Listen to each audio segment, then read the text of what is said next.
Class 10 का exercise 4.2 का question number 4 बनाएंगे। पिछला बार हम लोग क्या सीखे? क्वेश्चन नंबर 3 सीखे। अब हम लोग क्या सीखेंगे? क्वेश्चन नंबर 4 बोलता है दो क्रमागत धनात्मक पूर्णांक ज्ञात कीजिए जिसके वर्गों का योग 365 है। तो आप लोग को क्रमागत के बारे में बता चुके थे, बताए थे ना क्रमागत क्या होता है? लगातार बढ़ने वाला चीज, ठीक है। जैसे मान लो एक क्रमागत मेरा x हो गया तो दूसरा क्रमागत मेरा क्या हो जाएगा? x + 1 हो जाएगा, ठीक। फिर तीसरा क्या हो जाएगा? x + 2 हो जाएगा, ठीक। तो क्रमागत ऐसे बढ़ते चल जाता है। जब इसको हम लोग सॉल्व करेंगे, माना कि पहला धनात्मक पूर्णांक x, ठीक। दूसरा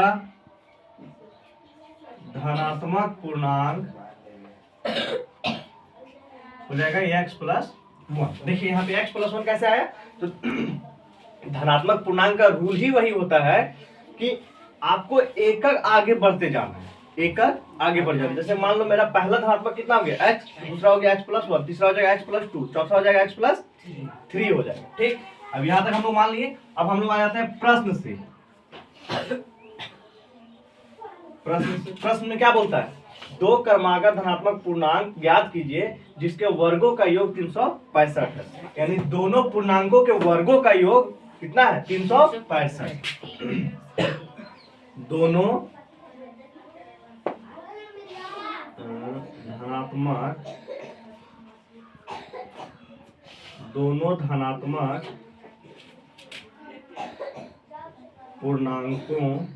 धनात्मक पूर्णांक के वर्गों का योग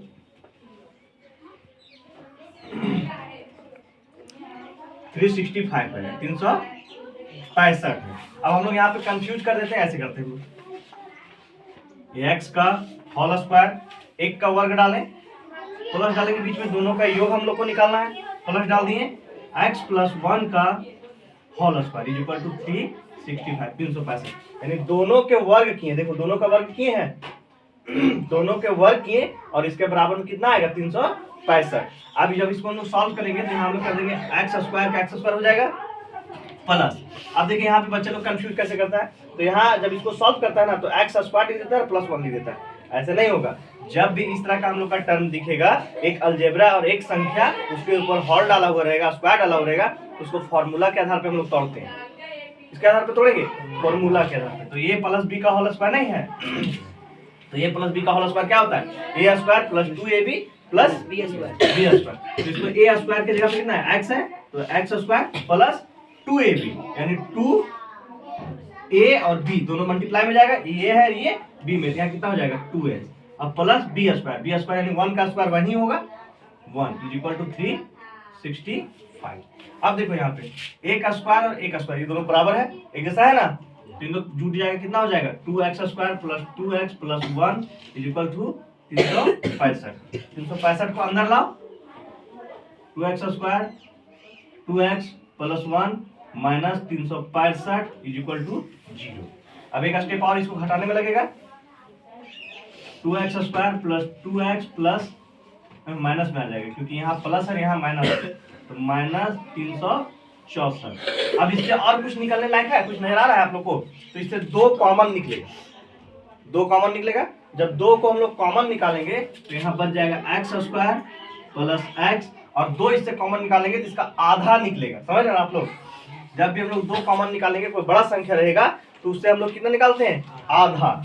तो 364 का आधा कितना होगा? कितना? 182 = 0। अब हम लोग वही आ जाएंगे गुणनखंड के रूप में, इसको a मानो, इसको b मानो, इसको c मानो। तो 182 को पहले हम लोग गुणनखंड करेंगे, 2 से देंगे, कितना हो जाएगा इसका?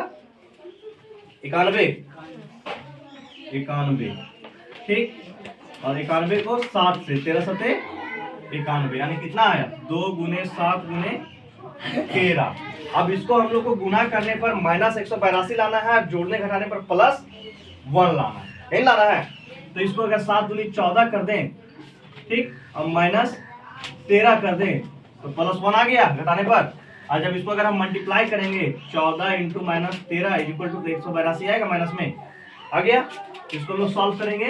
X square plus 14x minus 13x minus 182 equal to 0।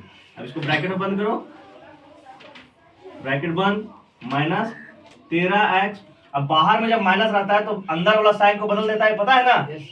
Plus वाला माइनस कर देगा और माइनस वाला प्लस कर देगा। तो यहाँ माइनस है तो इसको प्लस कर दिया, 182 इक्वल टू 0 ब्रैकेट बंद करके, ठीक। अब इससे कॉमन ले लीजिए, इससे कॉमन कितना निकलेगा? केवल x बाहर निकलेगा, तो x प्लस 14, इससे कॉमन कितना निकलेगा? कितना निकलेगा? 13 निकलेगा। तो यहाँ बच जाएगा x प्लस 14 इक्वल टू 0। यहाँ 14 कैसे बचा? तो देखिए हम लोग किसको किसको मल्टीप्लाई करके 182 लाए थे?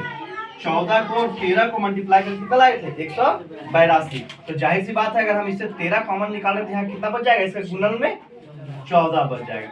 अब ये दोनों के बदले एक तो लिखो, x माइनस 13 ब्रैकेट बंद और x प्लस 14 ब्रैकेट बंद, ठीक। अब यहाँ पे हो जाएगा तुम्हारा x minus 13 is equal to 0, x is equal to plus 13, x plus 14 is equal to 0, x is equal to minus 14, ठीक। तो हम लोग टर्म्स को लेंगे धनात्मक पूर्णांक में। तो यहाँ पे मेरे पास x का वैल्यू कितना आ गया? 2 आ गया, एक प्लस में आया, एक माइनस में है। तो जनरली जो हम लोग वैल्यू लेते हैं वो प्लस वाला हम लोग पकड़ के चलते हैं, माइनस वाला का यूज नहीं करते हैं। तो x का वैल्यू हम लोग कितना लेके चलेंगे? 13। तो मेरा पहला धनात्मक पूर्णांक कितना था? देखिए यहाँ पे फिर से हम आगे इसी में बढ़ रहे हैं, ठीक। x था तो x का वैल्यू कितना आ गया? 13। और दूसरा धनात्मक पूर्णांक कितना था? x प्लस 1, यानी 13 प्लस 1 इज इक्वल टू कितना हो जाएगा?